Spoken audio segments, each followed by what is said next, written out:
तो भाई अभी हमने थोड़े दिन पहले एक बजट वाली पीसी बिल्ड करी थी 80,000 के बजट में, और भाई क्या बढ़िया रिस्पांस दिया आप लोगों ने उसके ऊपर। और मेरे से बहुत लोगों ने डिमांड करा कि भाई बजट में एक ऑल व्हाइट गेमिंग पीसी बना दो, और उन्हीं कमेंट्स में बहुत लोगों ने बोला कि भैया हमेशा इंटेल और एनवीडिया की पीसी बिल्ड होती है, एएमडी की पीसी बिल्ड क्यों नहीं करते। तो आज की जो पीसी बिल्ड हमारी वो ऑल एएमडी वाली है। एएमडी Ryzen 5 5600X सीपीयू हमने यूज करा है, एंड जो जीपीयू हमारा वो है AMD Radeon RX 6600 जो हमारा 8GB VRAM वाला ग्राफिक्स कार्ड है। एंड इस पीसी बिल्ड का बजट सिर्फ 70,000 रुपीज है। 70,000 में सुंदर ऑल व्हाइट फुल एकदम लाइटों से भरपूर एकदम सुंदर पीसी बिल्ड। और भाई जो ये सुंदर सा पीसी आप देख रहे हो ये आपका हो सकता है। यस, इस वीडियो में हम इस पीसी बिल्ड का गिव अवे कर रहे हैं। मैं कोई गिव अवे नहीं कर रहा हूं, मैंने अपने चैनल पे आज तक कोई गिव अवे नहीं किया और ना मैं कभी करूंगा। तो कमेंट सेक्शन के और जो टेलीग्राम वाले स्कैमर्स है ना उनसे दूर रहना। And this video sponsored by हटके जो ये गिव अवे ऑर्गेनाइज कर रहे हैं। एंड गिव अवे में पार्टिसिपेट कैसे करना है वो मैं आपको आगे वीडियो में बताऊंगा। अब जरा स्टार्ट कर लेते हैं इस पीसी की सुंदरता से।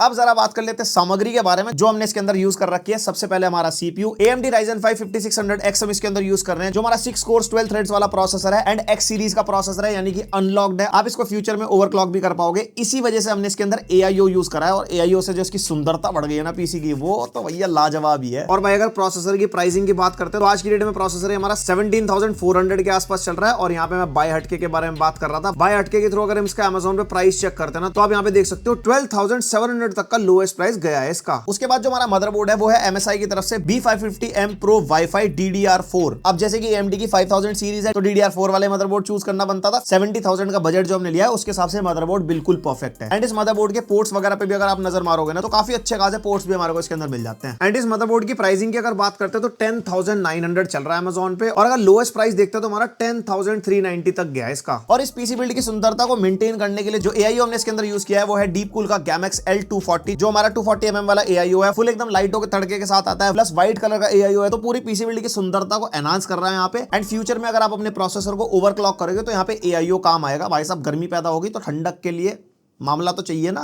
और यहाँ पे जो AIO की प्राइसिंग है हमारी 6700 चल रही है, और प्राइस ग्राफ के थ्रू अगर आप देखोगे तो 6600 तक इसका लोएस्ट प्राइस गया है। तो प्राइस कितना ऊपर नीचे होता है बाय हटके के इस प्राइस ग्राफ के थ्रू आप देख सकते हो। अब जैसे कि 2026 में GTA 6 आएगी पीसी पे, 2025 में कंसोल पे आएगी, तो पीसी में GTA 6 खेलने के लिए अच्छी VRAM वाला जीपीयू हमारे को चाहिए होगा। तो हमने जो जीपीयू यूज करा है वो है ASRock की तरफ से AMD Radeon RX 6600 Challenger जो हमारा 8GB VRAM वाला ग्राफिक्स कार्ड है, डुअल फैन के साथ आता है, तो ठंडक भी मेंटेन रखेगा। एंड इस पूरे पीसी के अंदर ये एक लौता कंपोनेंट है जो व्हाइट नहीं है, क्योंकि इस प्राइस पॉइंट पे जितने जीपीयू आते हैं उसमें व्हाइट जीपीयू इजीली नहीं मिल पाता। और RX 6600 हमारे को लगाना तो इसका व्हाइट कलर इंडिया में अवेलेबल ही नहीं है, तो हमारे को यही लगाना पड़ा। एंड इस जीपीयू की गेमिंग परफॉर्मेंस काफी अच्छी खासी है जो आपको भी आगे दिखाऊंगा मैं। और ये जो हमारा ग्राफिक्स कार्ड है ये Amazon पे 19,990 का आपको मिल जाएगा, और इसकी लोएस्ट प्राइसिंग 16,940 तक गई है। और भाई जब गेमिंग पीसी बिल्ड हो रही है तो रैम 16GB लगानी तो बनती है, और यहाँ पे व्हाइट रैम लगाई है एकदम RGB के तड़के के साथ, जो है हमारी टीम ग्रुप की तरफ से T-Force Delta RGB DDR4 16GB total RAM है। 8GB की दो स्टिक्स हमने यहाँ पे यूज करी है 3600 मेगाहर्ट्ज क्लॉक स्पीड वाली। और रैम की प्राइसिंग की बात करते हैं तो 4400 के आसपास हमारे को पड़ जाएगी, और अगर लोएस्ट प्राइसिंग भी अगर आप चेक करोगे तो 4100 के आसपास हमारे को लोएस्ट प्राइसिंग मिलती है इसकी। और बजट को कंट्रोल में रखते हुए यहाँ पे हमने SSD Gen 3 यूज करी है। Samsung की 970 EVO Plus 500GB वाली Gen 3 SSD है जो गेमिंग के हिसाब से बिल्कुल सही है। स्टिल अगर आपको प्रोडक्टिव टास्क ज्यादा करने हैं, आपको हैवी एडिटिंग या प्रोडक्टिव टास्क करने हैं, तो आप Gen 4 के लिए भी जा सकते हो। ये वाला जो मदरबोर्ड और प्रोसेसर है वो Gen 4 SSD को सपोर्ट करता है, तो फ्यूचर में आपके पास ऑप्शन है। और इस SSD की रीड एंड राइट स्पीड आप अपने सामने देख सकते हो 3500 के आसपास रीड स्पीड एंड 3200 के आसपास राइट स्पीड, जो कि Gen 3 के हिसाब से बढ़िया है। एंड इस SSD की प्राइसिंग हम Amazon पे चेकआउट करे तो स्टॉक में नहीं थी, लेकिन प्राइस ग्राफ के थ्रू आप भाई प्राइसिंग देख सकते हो 3600 एवरेज प्राइसिंग है, और लोएस्ट प्राइसिंग भाई 2600 के आसपास तक जा रखी है। और जो कंपोनेंट्स हम इसके अंदर यूज कर रहे हैं उसके हिसाब से 550 वॉट की पावर सप्लाई इनफ है इसके अंदर। यहाँ पे हम यूज कर रहे हैं डीपकूल की तरफ से PK550D जो हमारी 80+ ब्रॉन्ज वाली पावर सप्लाई है। एंड ये पावर सप्लाई नॉन मॉड्यूलर वाली है, यानी कि सारी केबल्स कनेक्टेड है PSU के साथ। क्योंकि बजट थोड़ा टाइट था तो सेमी मॉड्यूलर या फुली मॉड्यूलर के लिए जाएंगे तो थोड़ा एक्सपेंसिव मामला हो जाता है और जिसको समझ नहीं आता ये मॉडलर, ये 80 प्लस ब्रोंज, गोल्ड, ये सारी चीजें क्या है, तो इस टॉपिक के ऊपर मैंने एक डेडिकेटेड वीडियो बना रखी है, how to choose a PSU for your PC build. आप जाके वो वीडियो चेकआउट कर सकते हो, लिंक दे दूंगा डिस्क्रिप्शन में, सारी इंफॉर्मेशन आपको उससे मिल जाएगी। और ये जो PSU हमारी Amazon पे 3500 के आसपास चल रही है और लोएस्ट प्राइसिंग बाय हटके के प्राइस ग्राफ के थ्रू अगर हम देखते हैं तो 3500 के आसपास ही है। और जैसे कि हम फुली व्हाइट पीसी बिल्ड कर रहे हैं तो हमने यहाँ पे व्हाइट एक्सटेंशन केबल्स यूज करी है जो हमारे मदरबोर्ड में लगी हुई है और जीपीयू के अंदर लगी हुई है, जिसकी वजह से इसकी सुंदरता मेंटेन रहे। और ये जो केबल्स है वो है हमारी एंटी स्पोर्ट्स की mode pro premium PSU sleeved cable, and ये केबल टाइज हमारे को 2000 के आसपास तक मिल जाती है और प्राइस ग्राफ के थ्रू अगर लोएस्ट प्राइस देखते हैं तो 1800 के आसपास तक आपको मिल सकती है। और भाई ये सारा मसाला जिसके अंदर लगाया है वो है हमारी कैबिनेट जो है गैलेक्सी की तरफ से रेवोल्यूशन 06। और भाई ये व्हाइट कैबिनेट क्या सुंदर लग रही है, हमारे को साइड में हमारे को टेम्पर्ड ग्लास मिल जाएगा जिससे अंदर की सारी सुंदरता हमारे को बढ़िया दिखाई दे रही है। फ्रंट में हमारे को मैश मिल जाती है, 3 RGB फैंस हमारे को फ्रंट में मिल जाएंगे एंड एक RGB फैन हमारे को पीछे की तरफ भी मिल जाता है। तो यहाँ पे 2 AIO के फैन ऊपर कितने बढ़िया लग रहे हैं और साथ में जो 4 RGB फैन लगे हुए हैं उसकी वजह से जो CPU के अंदर इंटरनली जो ऑरा क्रिएट हो रहा है भाई क्या ही प्यारा लग रहा है यार। और ये हमारी सुंदर सी कैबिनेट हमारे को सिर्फ और सिर्फ 4000 के आसपास की मिल जाएगी एंड ये लोएस्ट प्राइसिंग चल रही है इस टाइम पे अगर आप प्राइस ग्राफ में देखोगे तो। और अब जरा बात कर लेते हैं गिव अवे के बारे में कि उसके अंदर आपको पार्टिसिपेट कैसे करना है। तो भाई सबसे पहले आपको गूगल पे जाके बाय हट के प्राइस हिस्ट्री सर्च करना है और यहाँ पे आपको पहले लिंक मिल जाएगा, उस पर क्लिक करना है और यहाँ पे price history tracker auto coupon by हट के मिल जाएगा, इसको ऐड टू क्रोम कर लेना है और ये एक्सटेंशन आपके क्रोम में ऐड हो जाएगा। उसके बाद क्या करना है, बस यहाँ पे नेक्स्ट नेक्स्ट नेक्स्ट कर दो फटाफट फटाफट और यहाँ पे दबा दो डन। उसके बाद यहाँ पे आपको अपना फोन नंबर डालना है जिससे आपका रजिस्ट्रेशन हो जाएगा और यहाँ पे सबसे पहला पेज आपको मिलेगा ओवरव्यू का जिसके अंदर यहाँ पे फीचर्स है। मैं तो ना सारे फीचर्स ऑन कर देना, अगर आप ऑनलाइन सामान बाय करते हो ना तो सारे फीचर्स आपके बहुत काम आएंगे। उसके बाद नेक्स्ट मिल जाएगा हमारे को प्राइस अलर्ट, यहाँ पे आप अपनी ईमेल आईडी डाल देना जिससे हमारे को नोटिफिकेशन मिल जाएगी प्राइस ड्रॉप की, जिस भी प्रोडक्ट के ऊपर आपने प्राइस ड्रॉप का अलर्ट सेट कर रखा होगा। उसके बाद नेक्स्ट पेज है हमारा फीचर्स का, यहाँ पे मैं कहूंगा आप सारे फीचर ऑन कर दो, काफी काम के हैं। एंड लास्टली हमारे को मिलता है रेफरल का पेज, अगर आप एक न्यू यूजर हो तो रेफरल के बगल वाले एरो पे यहाँ पे आपको क्लिक करना है और यहाँ पे आपको डालना है रेफरल कोड जो कि है वेनमस्टेक। और अगर आप एक न्यू यूजर हो तब तो कोड डालने का ऑप्शन आएगा यहाँ पे, और जो पहले से यूज कर रहे होंगे मेरे लिंक से ही उनको शो होगा वेनमस्टेक कोड सक्सेसफुली अप्लाइड। और अगर आपको बाय हट के अपने फ्रेंड्स या फैमिली को रेफर करना तो यहाँ से आपको रेफरल लिंक या रेफरल कोड वगैरह भी आपको अपना मिल जाएगा और इस गिव अवे में कोई भी पार्टिसिपेट कर सकता है, फिर चाहे आप बाय हट के न्यू यूजर हो या फिर चाहे ओल्ड यूजर भी हो पार्टिसिपेट कर सकते हो। आपको ज्यादा कुछ नहीं करना, आपको अपना क्रोम ब्राउजर खोलना है, उसके अंदर बाय हटके का एक्सटेंशन ओपन करना है, फिर यहाँ पे रेफरल वाले टैब में जाना है और उसके अंदर आपको एक फीडबैक सबमिट करना है बाय हटके से रिलेटेड। और जो भी लोग फीडबैक देंगे उनमें से कोई एक इस गिव अवे का विनर होगा जिसको ये सुंदर सा पीसी मिलेगा। बस भाई एक चीज का ध्यान रखना, ये जो गिव अवे है 15 डेज तक ही एक्टिव रहेगा। लाइक जिस दिन ये वीडियो लाइव जाएगी इसकी डेट देख लो, इसके लाइव होने के 15 डेज तक, उसके बाद अगर आप ये वीडियो देख रहे हो तो भाई गिव अवे के बारे में कोई उम्मीद मत करना, फिर तो पीसी मिल चुका होगा किसी को भी। एंड इस गिव अवे का रिजल्ट मैं अनाउंस करूंगा इंस्टाग्राम पे, इंस्टाग्राम का हैंडल आपके सामने आ रहा होगा, वैसे डिस्क्रिप्शन में भी लिंक दिया हुआ है, वहां पे भी जाके आप फॉलो कर सकते हो। और बाय हटके का लिंक भी आपको डिस्क्रिप्शन में मिल जाएगा, वहां पे क्लिक करो, एक्सटेंशन को ऐड करो, मेरा रेफरल कोड लगाओ, फ्री की चीज है, दुनिया भर के फीचर्स है, क्या ही दिक्कत है। एंड बाय हटके का सबसे इंपॉर्टेंट फीचर भाई प्राइस ग्राफ हिस्ट्री, जो मैं भी आपको दिखा भी रहा था प्रोडक्ट की प्राइसिंग दिखाते हुए कि लोएस्ट प्रोडक्ट की प्राइसिंग कितनी गई है, प्रेजेंट डेट में कितनी प्राइसिंग चल रही है, एवरेज प्राइसिंग क्या निकल के आती है, सारा कुछ आपको इसके अंदर मिल जाएगा। और इस प्राइस ग्राफ के अंदर हमारे को नोटिफिकेशन भी मिल जाते हैं, अगर ग्रीन डॉट आ रहा है तो इसका मतलब अच्छा खासा प्राइस ड्रॉप हुआ है और अगर रेड डॉट आ रहा है तो मतलब ज्यादा ड्रॉप नहीं है, वही प्राइसिंग चल रही है। और बाय हटके को इंस्टॉल करते हुए तुमने मेरा रेफरल कोड यूज किया था, अब मेरे रेफरल कोड का कुछ फायदा भी तो होना चाहिए ना आपको। तो अगर आप Amazon या फ्लिपकार्ट से 1000 रुपए या उससे ऊपर की आइटम बाय करते हो क्रोम ब्राउजर के अंदर ही, जिसके अंदर आपका बाय हटके इंस्टॉल्ड है, तो आपको 50 रुपीज का वाउचर मिलेगा। और अगर आप 5th टाइम ऑर्डर प्लेस करते हो तो 100 रुपीज का वाउचर मिल जाएगा, मतलब 150 रुपए का फायदा। भाई का कोड लगाया तो कुछ तो फायदा होना चाहिए ना। और ये जो आपके वाउचर्स है ये Amazon और फ्लिपकार्ट के वाउचर्स वाले सेक्शन में आपको मिल जाएंगे। एंड भाई अब जरा परफॉर्मेंस की बात कर लेते हैं। सबसे पहले बेंचमार्क सिनेमैच 2024 के स्कोर्स आप अपने सामने देख सकते हो। उसके बाद सिनेमैच R23 जिसका मल्टी कोर स्कोर 10,000 के आसपास and single core 1500। Then Geekbench 6 का CPU बेंचमार्क हमने निकाला जिसके अंदर multi core single core score आपके सामने है। उसके बाद OpenCL स्कोर निकाला 73,000 के आसपास स्कोर निकल गया है GPU का। देन ये रहा हमारा क्रॉसमार्क का बेंचमार्क जो कंपैरिजन में काफी काम आ जाता है दूसरी पीसी बिल्ड से अगर कंपेयर करना हो। और ये रहा हमारा 3D मार्क टाइम्स पाई बेंचमार्क जिसके अंदर आपको CPU GPU के स्कोर और टोटल स्कोर मिल जाएगा। देन PC मार्क 10 7600 के आसपास जो कि काफी बढ़िया है। उसके बाद लास्टली हमारा ब्लेंडर बेंचमार्क में आप देख सकते हो 985 के आसपास तक का स्कोर निकल गया है। तो 3D मॉडलिंग या GPU इंटेंसिव टास्क में इतना अच्छा परफॉर्म नहीं करेगा ये। एंड यस तुम्हारे दिमाग में आ रहा होगा कि भैया वीरे बेंचमार्क नहीं चला आपने, अपने सारे पीसी लैपटॉप में तो चला रहे थे। भाई AMD के ग्राफिक्स कार्ड में वीरे बेंचमार्क का सपोर्ट ही नहीं है, सिर्फ Nvidia के अंदर वो होता है, तो इसके अंदर वो चल नहीं पाया था। और जिन लोगों को CPU की परफॉर्मेंस में थोड़ा बहुत कंपैरिजन देखना, आपके सामने सिनेमैच R23 का ग्राफ है जिसके अंदर मल्टी कोर और सिंगल कोर स्कोर दिखा रखे हैं और 5600X से बाकी सारे CPU कितने बेटर है कितने बेकार है, वीडियो पॉज करके चेकआउट कर सकते हो। और साथ में हमने GPU का कंपैरिजन भी किया है। ब्लेंडर बेंचमार्क के हमने स्कोर निकाले डिफरेंट ग्राफिक्स कार्ड के, जैसे 3050 हो गया, 1660 सुपर हो गया, सारे ग्राफिक्स कार्ड आपके सामने आ रहे हैं। आप कंपेयर कर सकते हो RX 6600 कहां स्टैंड करता है Nvidia के कंपैरिजन में। एंड अब जरा रियल लाइफ परफॉर्मेंस की बात कर लेते हैं। हमने इसके अंदर 4K 60 FPS की एडिटिंग करके देखी। इनफैक्ट जो अभी आप ये वीडियो देख रहे हो वो इसी पीसी पे एडिट होगी। आई मीन आप देख भी पा रहे होंगे क्योंकि ये सिस्टम अच्छा खासा कैपेबल है 4K वीडियो एडिटिंग के लिए। बाकी आपको फोटोशॉप वगैरह चलाना उसके ऊपर कोई दिक्कत नहीं आएगी, अच्छा खासा पावरफुल है क्योंकि 16 GB रैम भी है इसके अंदर, प्रोसेसर भी अच्छा खासा है। और जो स्टूडेंट्स वगैरह इस वीडियो को देख रहे हैं जिनको गेमिंग भी करनी है और साथ साथ कोडिंग वगैरह भी कर रहे हैं, तो आप किसी भी लेवल की कोडिंग इसके अंदर आप कर सकते हो। लाइक ऐप डेवलपमेंट वगैरह आपको करनी हो, मशीन लर्निंग वाले टास्क भी करने हो, क्योंकि जीपीयू अच्छी खासी वीरैम के साथ आता है तो वो टास्क भी अच्छे से हैंडल ये कर लेगा। एंड म्यूजिक प्रोडक्शन वाले लोग भी काफी मेरे से पूछते रहते हैं कि भैया बता दिया करो वीडियो के अंदर, 5600X अच्छा खासा कैपेबल सीपीयू है जिसके अंदर आप सारे म्यूजिक प्रोडक्शन वाले टास्क आराम से कर पाओगे, क्योंकि म्यूजिक प्रोडक्शन के अंदर सीपीयू की मल्टी कोर परफॉर्मेंस ज्यादा लगती है एंड इस सीपीयू की multi core performance music production के हिसाब से बढ़िया है। उसके बाद मेन सवाल आता है AMD जीपीयूज के लिए कि भैया 3D modelling, rendering, architecture, after effects वगैरह के लिए AMD के जीपीयूज कैसे हैं। एनवीडिया का तो सबको पता है कि हाँ बढ़िया परफॉर्मेंस दे ही देता है, बट AMD के जीपीयू सस्ते आते हैं और सस्ते के चक्कर में लोग सोचते हैं ले या ना ले, परफॉर्मेंस मिलेगी या नहीं मिलेगी। देखो ये जीपीयू आता है 8GB वीरैम के साथ, लेकिन फिर भी अगर आप ब्लेंडर बेंचमार्क कंपेयर करोगे ना साइड बाय साइड एनवीडिया के जीपीयू से, तो भाई इसकी परफॉर्मेंस काफी कम है उनके कंपैरिजन में, क्योंकि AMD के जीपीयूज प्रोडक्टिविटी के हिसाब से इतने ज्यादा ऑप्टिमाइज नहीं होते एज कंपेयर टू एनवीडिया, इसलिए एनवीडिया भाई महंगा भी है इनके कंपैरिजन में। तो अगर प्रैक्टिकली देखा जाए तो AMD के जीपीयू ज्यादा वैल्यू फॉर मनी है, सस्ते में काफी अच्छी चीजें ऑफर कर देते हैं बट उतने ज्यादा ऑप्टिमाइज नहीं होते। आप मतलब पॉइंट समझ गए ना मेरा। और हाँ मेन सवाल 3D मॉडलिंग वगैरह वाले टास्क में कैसा परफॉर्म करेगा, तो मैं कह सकता हूँ बिगिनर लेवल से लेके इंटरमीडिएट लेवल तक आप इस पे काम कर सकते हो, ज्यादा हाई लेवल वाली उम्मीद मत करना। और जिस प्राइस पॉइंट पर हम ये पीसी बिल्ड कर रहे हैं उसके हिसाब से जितनी उम्मीद हमें करनी चाहिए उतनी ये पूरी कर देता है, ऐसी कोई दिक्कत है नहीं। अब गेमिंग परफॉर्मेंस पे भी नजर मार लेते हैं। 1080p पे तो हमने गेम टेस्ट करे ही हैं और 8GB वीरैम को देखते हुए मेरे मन में आ गया भैया 1440 भी गेम टेस्ट तो करने बनते हैं, तो आप गेम टेस्ट पे नजर मारो, फिर आउटरो में मिलते हैं। यहाँ पे सबसे पहला गेम हम टेस्ट कर रहे हैं फार क्राई 6 अल्ट्रा सेटिंग्स हमने रखी है और जो अपस्केलिंग का मेथड है वो यहाँ पे हमने कोई यूज नहीं करा। और भाई यहाँ पे सारे गेम्स हम 1080p पे टेस्ट करने वाले हैं एंड 1080p में अल्ट्रा सेटिंग्स में आराम से 90 to 100 FPS मिल रहे हैं फार क्राई 6 में, और बाकी सारे स्टैट्स आपके सामने हैं, आप देख सकते हो। उसके बाद टेस्ट कर रहे हैं RDR2, यहाँ पे अल्ट्रा प्रीसेट हमारा यानी कि फेवर क्वालिटी, और RDR के अंदर हमारे को FSR का सपोर्ट मिलता है जो लेफ्ट साइड में ऑफ है और राइट साइड में रखा है हमने क्वालिटी पे। और यहाँ पे आप देख सकते हो रॉ परफॉर्मेंस में 65 to 70 FPS के आसपास, और वहीं पे 10 FPS का बूस्ट मिल रहा है हमारे को FSR ऑन करने पे, और 1080p पे अच्छी खासी परफॉर्मेंस ग्राफिक्स कार्ड निकाल के दे रहा है, मतलब RDR2 जैसे टाइटल में भी। देन हम टेस्ट कर रहे हैं भाई साइबरपंक अल्ट्रा सेटिंग्स हमने यहाँ पे रखी है और पहली बारी में हमने रे ट्रेसिंग को कोई ऑन नहीं किया था, FSR हमने ऑन किया था राइट साइड में आप देख सकते हो क्वालिटी पे।